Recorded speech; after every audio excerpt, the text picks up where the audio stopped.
Shoutout po sa inyong lahat sa ating mga subscriber. Yan, sa ating subscriber na 1,193. Meron na naman tayong nakitang mga guys.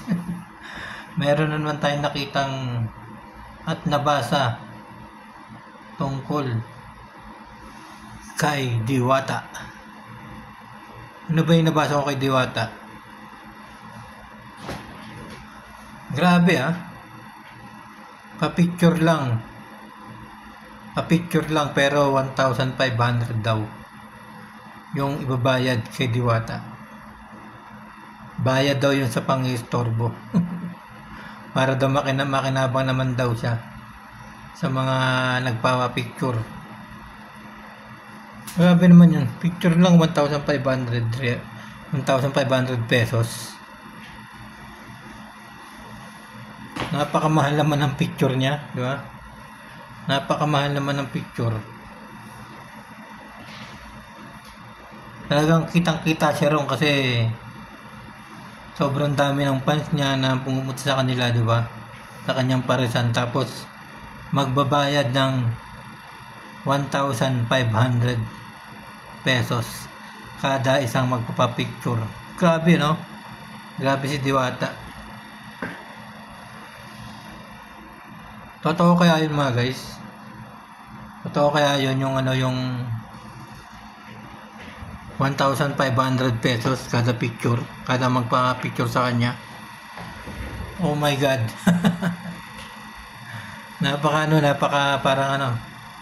Parang pinagkikitaan na rin yung mga sumusuporta sa kanya. Sa mga gustong sumusuporta sa kanya kay Diwata, parang pinagkakakitaan niya na rin, di ba? Diba, 1,500? Napaka VIP naman ng tao na yan.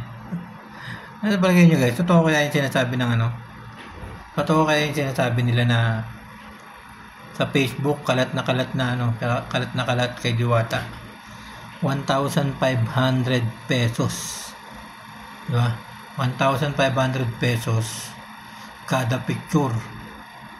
Pag magpa-picture kayo kay Diwata, para naman daw mabayaran yung pang-istorbo ninyo sa kanya. Para sa akin, napakapangit ang ginagawa niya, no?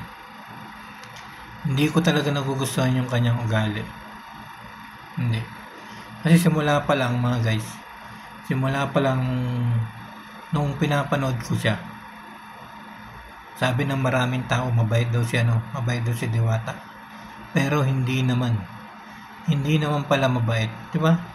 Kung mabait si Diwata, kahit na marami nagpa-picture sa kanya, siyempre hindi naman maalis ng mga fans niya, di ba? Hindi naman maalis ng mga sumusuporta sa kanya o pumupunta sa kanyang parisan na magpa-picture. Kasi nga viral siya, di ba? Viral, tapos kilalang tao. Tapos ganun ang gagawin nila, no? 1,500 real. Ay, 1,500 pesos. Di ba, mga guys? Napakapangit. Hindi maganda yung mga ginagawa. Okay na sana ako sa kanya, Okay na sana ako kay Diwata, Nung una. Pero nung habang tumatagal, nung nakikita ko at napapanood ko sa mga video niya na ganun nga yung mga pinapakita niya, yung mga lumalabas sa kanyang bibig, ay talagang napakapangit. Hindi siya, maraming mga galit sa kanya kapag patuloy niya yung ginagawa, di ba? Dapat pag meron siya mga fans, mga viewers, mga pumupunta sa kanyang sa kanyang parisan, dapat ay siya, yung palagi naka-smile, di ba? Ako minsan nakikita ko sa video niya, pag nakikita ko sa video, lagi siya nakasimangot, parang yung mukha niya nakasimangot na talaga, di ba? Dapat hindi ganyan, Diwata. Payo ko sa iyo, Diwata, dapat ay maging maging palakaibigan ka. Palangiti. Diba? Kahit na ganyan karami, yung mga taga-suporta mo, yung mga pumupunta sa'yo, kahit na napapagod ka, kahit pagod ka na sa yung business, alam ko meron kang business, pero kailangan mas priority mo rin yung mga tao, di ba? Kasi kung walang mga pumupunta sa'yo, walang pumupuntang kumakain sa'yo, di ba? Nandiyan na yan, di ba? Sabi niya, hindi naman daw niya sinasabi na pumunta yung mga tao sa paresan niya. Hindi niya raw inuutusan yung mga tao na pumunta sa paresan. Sila lang daw ang pumupunta, yung mga tao daw. Siyempre pupunta dyan sa iyo dahil nga kilala ka. Kaya lang sa mga pinapakita mo, to makinig ka, Diwata. Ano lang to ay isa lang po tong advice para sa iyo, diba? Isa lang tong aking mga sinasabi ay advice. Sana ay kapag may mga pumupunta dyan na tao, siyempre kilala yung parisan mo, diba? Yung pares mo ay talagang dapat ay ipapakita mo sa kanila na isa kang mabuting tao, di ba? Na dapat nilang paresan, na dapat nilang gayahin, pagkat nga ikaw ay isang viral, di ba?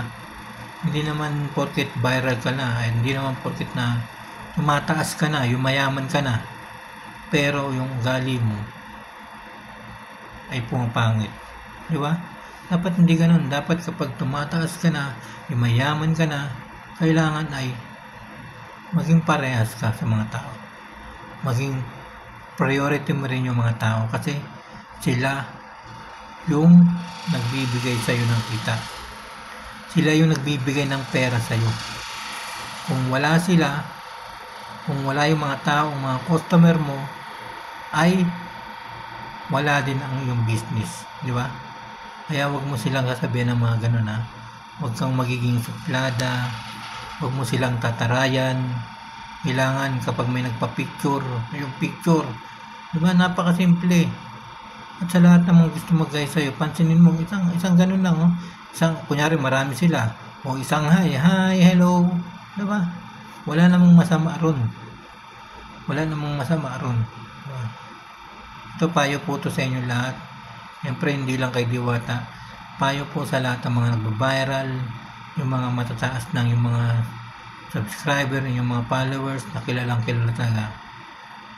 Huwag po tayong magiging mataray. Huwag po tayong magiging suplado.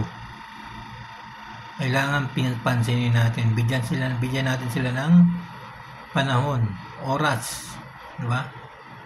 Napakadali lang, magpansin, isang hi lang, hi, hello, kahit marami yan, i-ano mo yung kamay mo, hello po sa inyo lahat. Napakasimple. Di ba? Meron isang vlogger. Merong mga maliliit na vlogger talaga namamansin sila. Diba? Kaya maraming salamat po sa inyong lahat. Yan, ito po yung advice lang po to kay Diwata. Sana baguhin mo yung style mo. Diba? Baguhin mo na lalo na magkakaroon pa ng panibagong ng pwesto, di ba? Magkakaroon ka ng panibago. Dapat ay magbago ka na. Ayun lang mga guys. Ayun lang, sana magbago na si Diwata.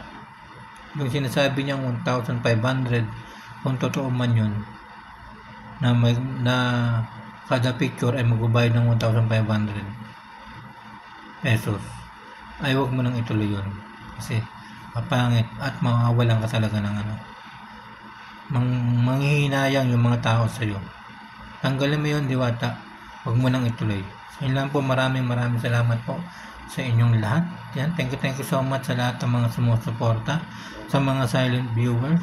Huwag niyo po sanang kalimutan subscribe yung ating YouTube channel, Kuya Mike CB. At syempre suportahan niyo din po yan si Diwata Pares Overload official account. Yan po yung kanyang tunay na legit na account ni Diwata. Maraming salamat po sa inyo lahat, and thank you so much everyone.